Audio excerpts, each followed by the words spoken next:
সন্ধ্যা প্রিয় দর্শক, আপনাদের সাথে আছি নুজহাত সাওম। প্রিয় দর্শক শ্রোতা, বিজয়ের মাসের এই সন্ধ্যায় সবাইকে আমন্ত্রণ জানাচ্ছি শুভ সন্ধ্যার আজকের আয়োজনে।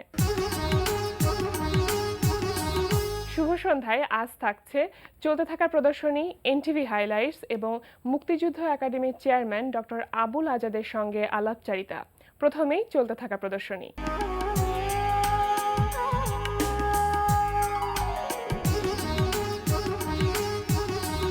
শুরুতেই জানিয়ে দিচ্ছি চলতে থাকা চিত্রকলা প্রদর্শনীর সময়সূচি।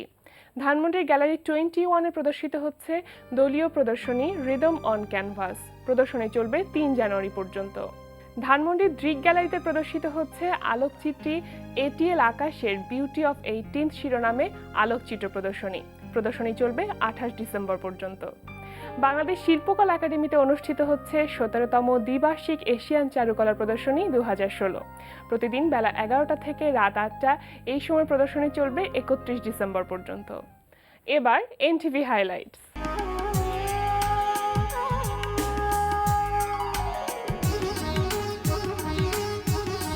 জানিয়ে দিচ্ছি কি কি থাকছে এনটিভি রাতের অনুষ্ঠান সূচিতে। সন্ধ্যা 6টা 45 দেখবেন talk show frankly speaking.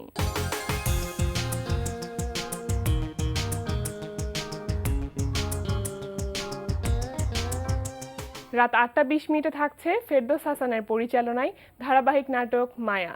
Sir, আমি খুব ভয়ে আছি। কয়েকদিন ধরে একদল লোক আমাকে অনুসরণ করছে। কেন? আমরা আন্দোলন করছি, তাই ওরা আমাকে কিডন্যাপ করতে চায়। কি মনে হয় তারা কারা? রাত 9টায় প্রচার হবে ওয়াহিদা রাজ্জাক মিশার প্রযোজনায় অনুষ্ঠান স্যান্ডালিনা গ্ল্যামার ওয়ার্ল্ড।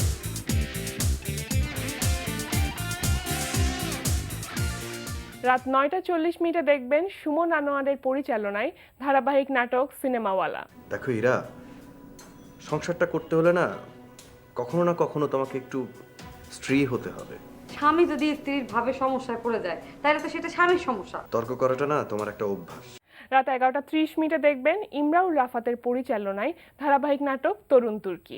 আপনি জানেন ও কত ব্রিলিয়ান্ট একটা স্টুডেন্ট। তুই যা চাবি তাই হবে। তুই পড়তে চাস না, আমি তোরে পড়াবো। আয় তুই আমার সাথে। কোথায় মা? রাত 12টায় থাকছে টক শো এই সময়। এই ছিল এনটিভির রাতের অনুষ্ঠানমালার হাইলাইটস। এবার আলাপচারিতা।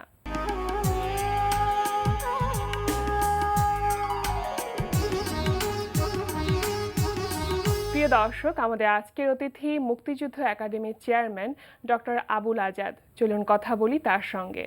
শুভ সন্ধ্যা। শুভ সন্ধ্যা। কেমন আছেন? আছি, ভালো আছি। দীর্ঘ 9 মাস আমরা যুদ্ধ করে আজকের এই স্বাধীন বাংলাদেশ পেয়েছি। তো অন্যান্য মাসগুলোর চাইতে নিশ্চয়ই ডিসেম্বর মাসটা একটু অন্যরকম গুরুত্বপূর্ণ বলে মনে হয়, যেহেতু এই মাসে আমাদের বিজয় এসেছিল। আপনার কাছে সেটা কেমন? প্রত্যেকটা মানুষ ব্যক্তিগত জীবনে যেমন স্বাধীনতা চায়, একটি রাষ্ট্র তেমনি স্বাধীন না হলে রাষ্ট্র হতে পারে না। তো স্বাধীন রাষ্ট্রে মানুষের স্বাধীনতা কতটুকু সেটার উপর নির্ভর করে বিজয়ের গৌরবের আনন্দ উদযাপনের স্পৃহাটা, মোহটা। আপনি দেখবেন বিশ্বের বহু জাতির, আমার ধারণা কোনো জাতিরই বোধহয় বিজয় দিবস নাই, স্বাধীনতা দিবস আছে। একমাত্র বাঙালিরই কিন্তু বিজয় দিবস আছে। বাঙালি স্বাধীনতা দিবস উদযাপন করে, বিজয় দিবস উদযাপন করে। এবং এখানে সরকারকে অথবা কোনো সংগঠনকে অথবা পুলিশ বাহিনীকে বলে দিতে হয় না যে আগামীকালকে বিজয় দিবস। আপনি দেখবেন লক্ষ লক্ষ মানুষ আপনাদের এই সারা ঢাকা শহর, সারা বাংলাদেশে রাস্তায় নেমে আসে। এটাকে ওরা মনে করে যে তার স্বাধীনতাকে সে উদযাপন করছে। সুন্দর পোশাক পরে বাচ্চাকে হাতে নিয়ে শহীদ মিনারে যায়, বিজয়ের অনুষ্ঠানগুলোতে যায়। এই যে চেতনা, এই স্পিরিটটাকে যদি আমরা ধরে রাখতে পারি, আমি বিশ্বাস করি আগামী 50 বছর লাগবে না, আগামী কিছুকালের মধ্যে বাংলাদেশ বিশ্বে অনেক শ্রেষ্ঠতম জাতিগুলোর মধ্যে, স্বাধীনতা স্পৃহা সম্পন্ন জাতিগুলোর মধ্যে একটি গৌরবের জায়গায় পৌঁছে যাবে। সত্যি কথা বলতে আমরা মনে প্রাণে বিশ্বাস করি এবং মনে প্রাণে সেটা প্রত্যাশা করি। প্রত্যেকটা মানুষই আমরা সেটা আশা করি। আচ্ছা, এবার আসি যে মুক্তিযুদ্ধ নিয়ে আপনি অনেক দিন হলো কাজ করে যাচ্ছেন এবং তারই অনুপ্রেরণায় এবং ধারাবাহিকতায় মুক্তিযুদ্ধ উৎসব 2016 কিছুদিন আগে 15ই ডিসেম্বর পালন করলেন। তো কেমন দেখলেন, কেমন ছিল সেই পরিবেশটা, যদি কিছুটা হলে আমাদের দর্শকদের সামনে তুলে ধরেন। আসলে এটা একটি বিরল ঘটনা ছিল।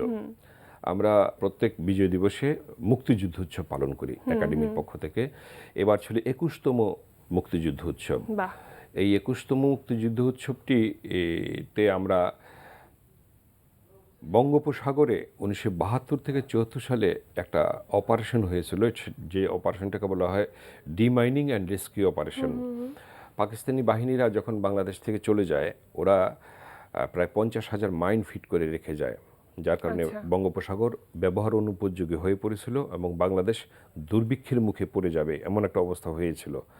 এবং যেটা পরে হয়েছে আলটিমেটলি, জাহাজ, খাদ্য বোঝাই জাহাজ আসতে পারছে না, এবং প্রথম জাহাজটি ডুবে যায় ভারত থেকে যে খাবার নিয়ে চাল নিয়ে এসেছিল। তখন বঙ্গবন্ধু প্রথম বাংলাদেশ থেকে ভিজিটে যান মস্কোতে এবং গিয়ে ব্রেজনেভকে জড়িয়ে ধরে বলেন, আপনার হাতে যে অ্যালবামটি আছে সেই অ্যালবামটিতে সেই ছবিটি আছে, ছাপা হয়েছে। উনি আপিল করেন যে তুমি আমাকে বাঁচাও, একবার তো স্বাধীনতা দিয়ে এনে দিয়েছো, এর জন্য তোমাকে কৃতজ্ঞতা জানাই, কিন্তু এখন তুমি আমাকে আমার দেশটাকে বাঁচাও। আমার বে অফ বেঙ্গলে বঙ্গোপসাগরে 50,000 মাইন পড়ে আছে। তখন ওরা আপনার কি বলে, পৃথিবীতে তখন একমাত্র সক্ষম দুটো দেশই ছিল, আমেরিকা এবং রাশিয়া, এই ধরনের মাইন অপসারণের যোগ্যতা সম্পন্ন। তখন ব্রেজনেভ আপনার আটলান্টিক মহাসাগর পাহারারত 37টি যুদ্ধজাহাজকে নির্দেশ দেন, গো টু বে of Bengal and join the remaining and rescue operation. তো ওরা সেখানে পুরো এই 2 বছর ব্যাপী পরিশ্রম করে ওরা মাইনগুলো অপসারণ করে, 41টি ডুবন্ত জাহাজকে উদ্ধার করে এবং 50 লক্ষ ঘন কোটি মেট্রিক টন পলি অপসারণ করে চ্যানেলটা ওপেন করে দেয়। তো এই কাজটা করতে গিয়ে প্রত্যেকটা জাহাজে 1300 থেকে 1500 করে রাশিয়ান সোলজার ছিল। 37টি যুদ্ধ জাহাজ, প্রায় 50,000 সোলজার, অনেক। 850 মতো সোলজার তাদের মারা যায় সেই সময় মারা যায়। একটি ডেড বডি ওরা সিম্বলিক রেখে যায় আমাদের জন্য, সেই ডেড বডিটি বাংলাদেশ নেভাল বেজে আছে চট্টগ্রামে। তো সেই যোদ্ধাদের মধ্যে বেঁচে আছেন মাত্র 5 জন রাশিয়াতে। আমরা সেই 5 জনকে প্লাস 4 জনের স্ত্রী, মানে ওনারা নিজেরা মারা গেছেন, 4 জনের স্ত্রী জীবিত আছেন, এই টোটাল 9 জনকে আমরা এবার সম্মাননা দিয়েছি, সংবর্ধনা দিয়েছি ঢাকাতে রাশিয়ান সায়েন্স অ্যান্ড কালচারাল সেন্টারের অডিটোরিয়ামে ধানমন্ডির সাথে। একটি বিরল অনুভূতি ছিল। সেখানে মাননীয় তথ্যমন্ত্রী ছিলেন, মাননীয় খাদ্যমন্ত্রী ছিলেন, বিশিষ্ট মুক্তিযোদ্ধারা ছিলেন, যুদ্ধাহত মুক্তিযোদ্ধারা ছুটে এসেছেন। আমাকে পত্রিকায় এই সংবাদ জানতে পেরে আমাকে টেলিফোন করেছেন যে আপনার এই ধরনের অনুষ্ঠানগুলোতে যাই, আর এত বড় একটা কাণ্ড ঘটছে, আমরা হামাগুড়ি দিয়ে হইলেও আসবো যদি আপনি আমাদেরকে নিতেন, লোক না পাঠান।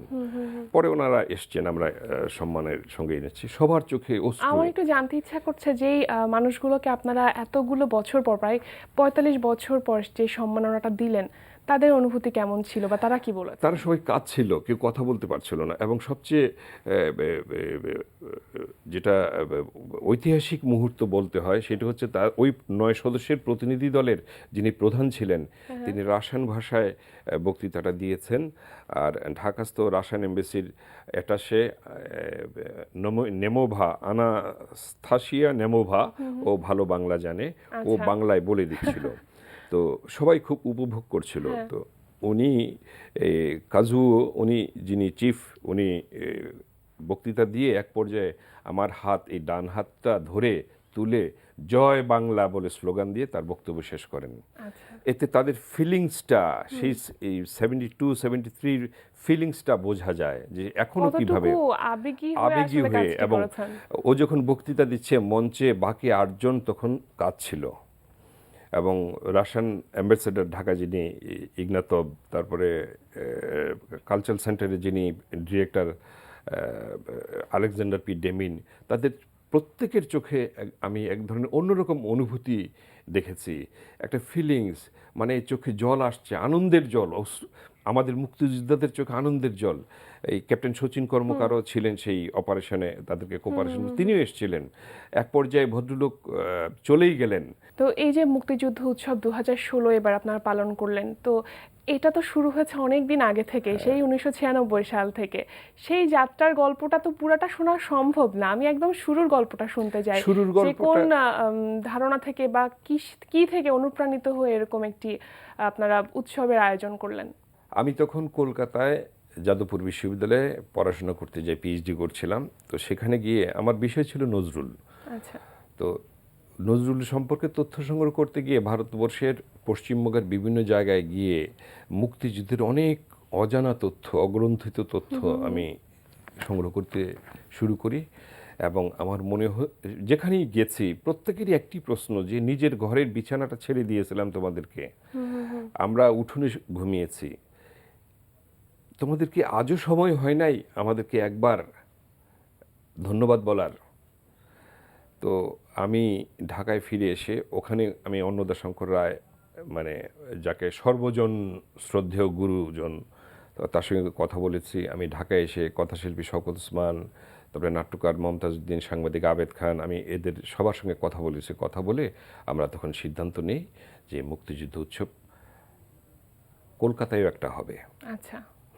তার আগে ঢাকায় আমরা যে উৎসবটা করি সেই উৎসবে আমরা মুক্তিযোদ্ধা লেখক যারা আছেন, কলম এবং অস্ত্র যারা হাতে নিয়ে একসঙ্গে রণাঙ্গনে কাজ করেছেন, তাদেরকে আমরা একটা সংবর্ধনা দিয়েছিলাম। তো আমি কলকাতা থেকে এসে সেই কাজটা করেছিলাম। ওই প্রথম সংবর্ধনা অনুষ্ঠানের বিষয়ে আলোচনা করতে গিয়ে তাদেরকে আমি কলকাতার অনুভূতিটা জানাই। তখন তারা আমাকে বলেন, এমআর আক্তার মুকুল সাহেব ছিলেন, সাহিত্যিক শওকত ওসমানও ছিলেন, সাংবাদিক সন্তোষ গুপ্ত ছিলেন আমাদের সেই কমিটিতে, যে ঠিক আছে দ্বিতীয় উৎসবটা তোমরা কলকাতায় করো। তখন আমরা 1997 সালের 2-3 ডিসেম্বর যাদবপুর বিশ্ববিদ্যালয় মাঠে কমপক্ষে 2.5 থেকে 3 লক্ষ মানুষ ছিল, সমবেত হয়েছিল, সারা ভারতবর্ষের বিভিন্ন প্রভিন্স থেকে এসেছিল। আমরা বেসামরিক নাগরিক যারা শিল্পী, সাহিত্যিক, লেখক বাংলাদেশকে মুক্তিযুদ্ধকে সহযোগিতা করেছে তাদেরকে আমরা সেখানে সংবর্ধনাটা দিই। তারপরে আমরা 21টি উৎসব করেছি, মুক্তিযুদ্ধ উৎসব 26টি স্বাধীনতা উৎসব আর 21টি মুক্তিযুদ্ধ উৎসব করেছি। এই দীর্ঘ পথ পরিক্রমায় আমরা বহু উপেক্ষিত মুক্তিযোদ্ধাকে আমরা সম্মান জানানোর চেষ্টা করেছি, এস্টাবলিশ করার চেষ্টা করেছি। রিক্সা চালাচ্ছে, ভিক্ষা করছে, তাকে একটা দোকান করে দেয়া, হ্যাঁ, যে রিক্সা চালাচ্ছে তাকে রিক্সাটা ছেড়ে দিয়ে অন্য পেশায় নেওয়া। একটা মুক্তিযোদ্ধা রিক্সা চালাবে কেন?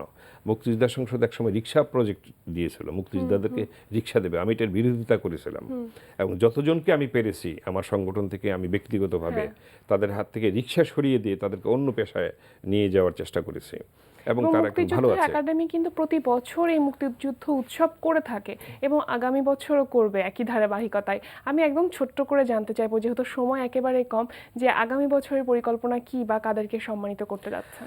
অতি সম্প্রতি গবেষণা করে আমরা একটা জিনিস আবিষ্কার করেছি, সেটি হচ্ছে মুক্তিযুদ্ধে একটা সিক্রেট ফোর্স ছিল। আচ্ছা। এটা সম্পর্কে কেউ জানতো না। ভারতের মাননীয় প্রধানমন্ত্রী এবং জেনারেল উবান, যিনি বাংলাদেশের মুক্তিযোদ্ধাদেরকে প্রশিক্ষণ দেওয়ার বিষয়টি দেখতেন, এই সিক্রেট ফোর্সটি হচ্ছে তিব্বতের দালাই লামার 3666 জন যুবকের, 18 থেকে 22 বছর বয়স যাদের, একটা দুর্ধর্ষ বাহিনী। আচ্ছা। এদের চেহারা আমাদের ট্রাইবালদের মতো অনেকটা, এবং ওরা পুরো পার্বত্য চট্টগ্রাম অঞ্চলকে মুক্তাঞ্চল করে রেখেছিল। এবং দালাই লামা যুদ্ধের চলাকালীন দালাই লামা এখানে এসেছিলেন, গার্ড অব অনারও নিয়েছেন। আমরা ওই যোদ্ধাদের মধ্যে অনেকেই বেঁচে আছে, তাদের সঙ্গে আমরা যোগাযোগ করেছি। আমরা তাদেরকে নেক্সট মুক্তিযুদ্ধ উৎসবে আমরা সংবর্ধনা দেওয়ার চেষ্টা করছি। আর আরেকটা বড় কাজ যেটা আমরা করছি, আমি খুব সংক্ষেপে বলি, বাংলাদেশের মুক্তিযুদ্ধে মিত্রবাহিনীর 4000 সৈনিক মারা গিয়েছিল। যদিও ভারতীয় সরকার তাদেরকে মিসিং বলে, এটা তাদের রণকৌশল, তারা বলতেই পারে, কিন্তু আমাদের ইতিহাসকে সমৃদ্ধ করার জন্য আমরা এই 4000 ভারতীয় শহীদ সৈনিকের নামের তালিকা আমরা প্রকাশ করেছি আমাদের সোভিনিরে, এবং সেটা আলাদা বইও হবে। বাহ। একইভাবে এবার যাদের রাশিয়ানদের যে আমরা সংবর্ধনাটা দিলাম, 850 সৈনিক মারা গিয়েছে, তাদেরও নামের তালিকাটা আমরা ছাপবো। এবং এই যারা 3666 জন যোদ্ধা দালাই লামার আমাদের জন্য জীবন দিয়েছে, যুদ্ধ করেছে, তাদের অনেকে মারা গেছে, তাদের এই 3666 জনের তালিকাটাও আমরা প্রকাশ করব। আমাদের মুক্তিযুদ্ধের ইতিহাস আরও সমৃদ্ধ হওয়া দরকার নানাভাবে। আর সবশেষে একটা কথা আমি আপনাকে বলি, সেটা হচ্ছে মুক্তিযুদ্ধে অনেক গৌরব উজ্জ্বল দিক আছে, কিন্তু যাদের জীবনের বিনিময়ে অথবা সম্ভ্রমের ত্যাগের বেদনার উপর দাঁড়িয়ে আছে বাংলাদেশের বিজয়ের গৌরব, তাদের দিকে আমাদের ফিরে তাকাতে হবে। যুদ্ধ শিশুদের দিকে আমাদের ফিরে তাকাতে হবে। তারপর যে সমস্ত মুক্তিযোদ্ধা বিবাহ করেননি, নিঃসন্তান, উত্তরাধিকারহীন, তাদের একটা আশ্রয়ের ব্যবস্থা করতে হবে। মুক্তিযুদ্ধ একাডেমি এই কাজটা নিয়ে এগিয়ে যাচ্ছে। আমরা মাননীয় মন্ত্রী, মুক্তিযুদ্ধ মন্ত্রী সঙ্গে এ বিষয়ে কথাও বলেছি। তিনি যথেষ্ট আগ্রহ দেখিয়েছেন, সহযোগিতা করবেন বলেছেন। এই প্রকল্পটি আমরা বাস্তবায়ন করতে পারলে একটা কমপ্লেক্সের মতো করে আশা করি আমরা আমাদের সামর্থ্য অনুযায়ী কাজটা করে যাই। শুরুটা তো করি, আমরা পথটা নির্মাণ করি, অন্যরা এগিয়ে আসবে। আমাকে অনেকেই তরুণরা এগিয়ে আসবে এবং অনেক যে কোনো দেশকে জানার জন্য তার ইতিহাস বা এই যে আমাদের দেশের যে মুক্তিযুদ্ধ, সেটাকে জানাটা খুব জরুরি। যে জানানোর কাজটি আপনারা করে যাচ্ছেন। অনেক অনেক শুভকামনা থাকলো, অনেক ভালো থাকবেন। আর আজকে আমাদের আয়োজনে এসেছেন, অনেক ধন্যবাদ আপনাকে। আপনাকে অসংখ্য ধন্যবাদ, এনটিভিকে ধন্যবাদ, এবং দর্শকদেরকে ধন্যবাদ জানাই। এবং দর্শকদের কাছে আমার একটা অনুরোধ, অনুগ্রহ করে যদি জানেন একজন মুক্তিযোদ্ধা কষ্টে আছেন, তার পাশে দাঁড়ান, তাকে যেভাবে পারেন সহযোগিতা করেন। আর যদি সেটা সম্ভব না হয় আমাদেরকে জানান, অন্তত এনটিভিকে জানালেও মুক্তিযুদ্ধ একাডেমি জানবে। ধন্যবাদ আপনাকে। প্রিয় দর্শক, কথায় কথায় আমরাও চলে এসেছি অনুষ্ঠানের শেষ প্রান্তে। আমাদের সঙ্গে যোগাযোগের ঠিকানা প্রযোজক শুভ সন্ধ্যা, এনটিভি বিএসসিসি ভবন, 7ম তলা, 102 কাজী নজরুল ইসলাম অ্যাভিনিউ, কারণ বাজার, ঢাকা 1215। আমাদের ইমেল অ্যাড্রেস shubhosandha@ntvbd.com। প্রিয় দর্শক, এনটিভিতে সম্প্রচারিত সংবাদ ও অন্যান্য সকল অনুষ্ঠান দেখতে লগ ইন করুন www.ntvbd.com এ। সবাই ভালো থাকুন, নিরাপদে থাকুন, এ প্রত্যাশায় এখানেই শেষ করছি। শুভ সন্ধ্যা।